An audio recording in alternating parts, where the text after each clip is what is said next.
Hey man, how's it going? Hope you're doing good in Kenya. I miss it. Things in Idaho are pretty good though. Like I said, it's snowing, it's cold, but yeah, things are good. Hope you're doing good, buddy. Yeah, so let me just quickly explain the Electoral College to you. It seems really complicated, but it's not really that complicated once it's explained. A lot of the things that make it sound complicated, you just have to think of it as a way of symbolism.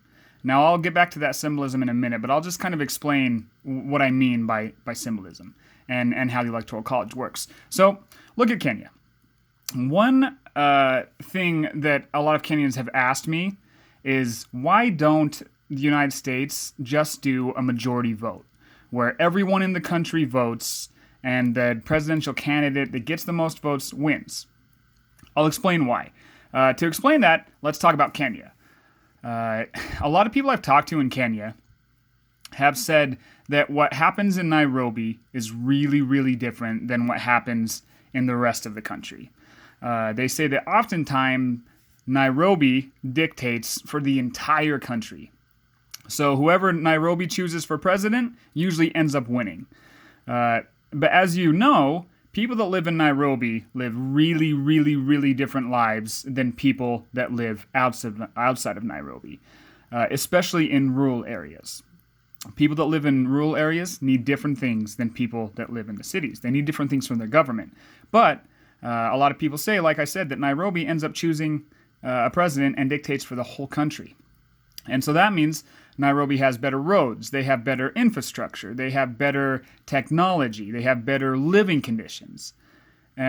Politicians want to improve Nairobi because if they do good in Nairobi, they know they'll win presidency. They know they'll win the whole country. So in the United States, we created the Electoral College to kind of keep that from happening, where a few cities dictated the laws of the entire country. So people think the United States is a direct democracy. We're actually not. We are a democracy, but we're what's called a federal republic, which means, as you know, that we're 50 different states. But each state has a lot more power than people think. We all make up a republic, but a lot of states make their own laws. So for example, in Oregon, marijuana is legal. In Idaho, right next to it, marijuana is not legal. People from Oregon and Idaho are really different. People in Oregon don't want restrictions on drugs, where people in Idaho do. So each state is really different, and they all make up their own laws, but there's a lot that we have in common. So for example, we have federal laws that every state has to abide by. Usually they're bigger things, where like murder is illegal in every state. Rape is illegal in every state. Drinking alcohol under the age of 21 is illegal in every state. Those are federal laws. So for example, any state in the country, you have to be 21 to drink alcohol. So each state has its own culture, its own history, its own people. People in Idaho, my state, are so different than people from California. Same thing, people from Garissa are obviously super, super different than people in Nairobi. So the Electoral College protects both of those people. And a lot of the times that comes down to people that live in cities versus people that live in states. California is highly populated. It has 50 million people.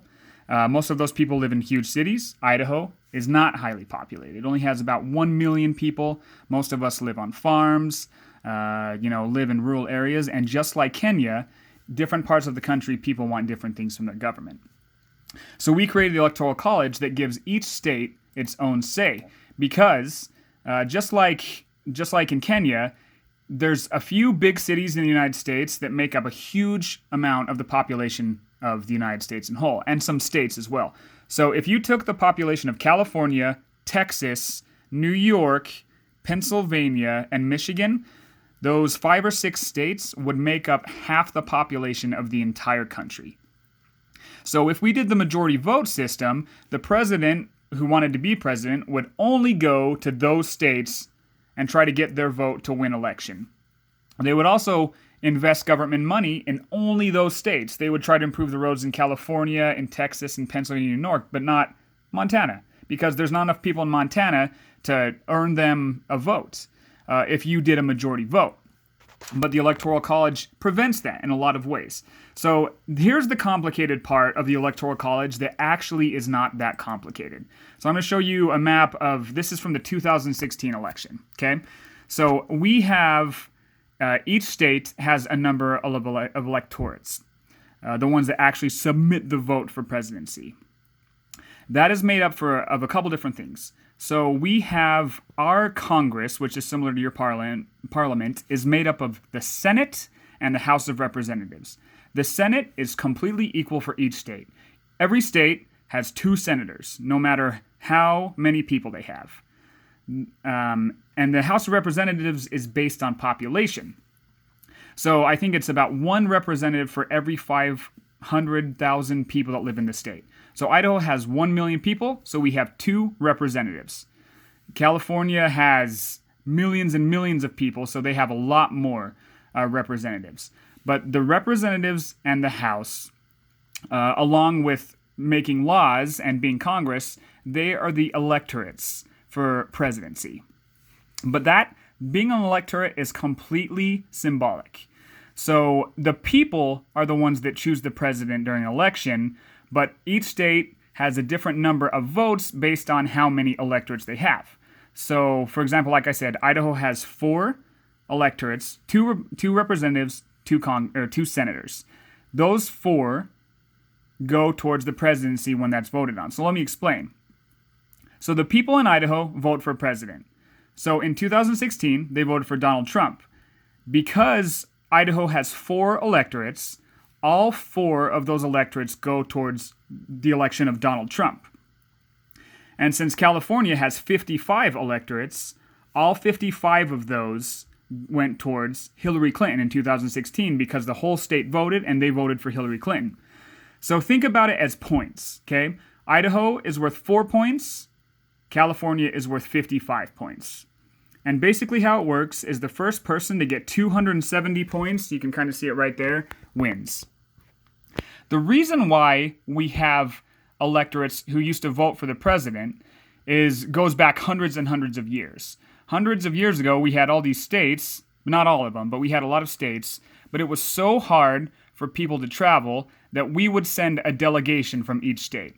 So Idaho would vote, they would choose a president, and they would send the 4 electorates, so the Senate and the House of Representatives, to travel to Washington, D.C. and submit a formal vote. So that's where we got our electorates. That's all symbolic now. They obviously don't do that. It's just whoever wins the most votes in that state, all of the electorates go towards that president. And so that's the confusing part. It's really not that confusing. It's just whoever wins the most votes in that state wins. So we do a majority vote per state, but not per country. So that gives people in rural areas more of a say in who becomes president. So I know it sounds kind of complicated, but it's really not. But let me just show you how diverse America is as far as rural versus cities. So the red is people that makes up rural areas in the country, who tend to vote for Republicans, who are the red party. The blue is cities, and those are people that tend to vote for Democrats. So if we just did a plain majority vote, the blue would dictate on behalf of the whole red. And as you can see, that would be kind of unfair in a lot of ways. So that's why we do the Electoral College. I hope it makes sense, but the bottom line is that the people are the ones that elect the president. The electoral votes that each state has is what officially goes towards the president, but they always go in the favor of the people that vote for them.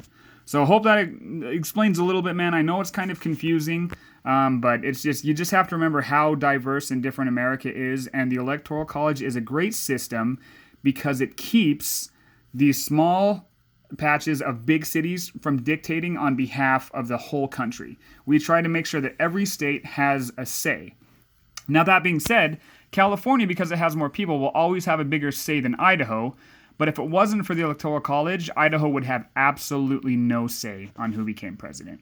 So yeah, man, I hope that explains a little bit. I'm always happy to answer some questions. I'm really glad that you asked me for some knowledge on American politics because I really like talking about it, and I'm thankful that you trust me enough to give you a fair and honest answer. So yeah, thanks, man. I hope you're doing good. Miss ya. I miss Kenya so much, and say hi to everyone for me.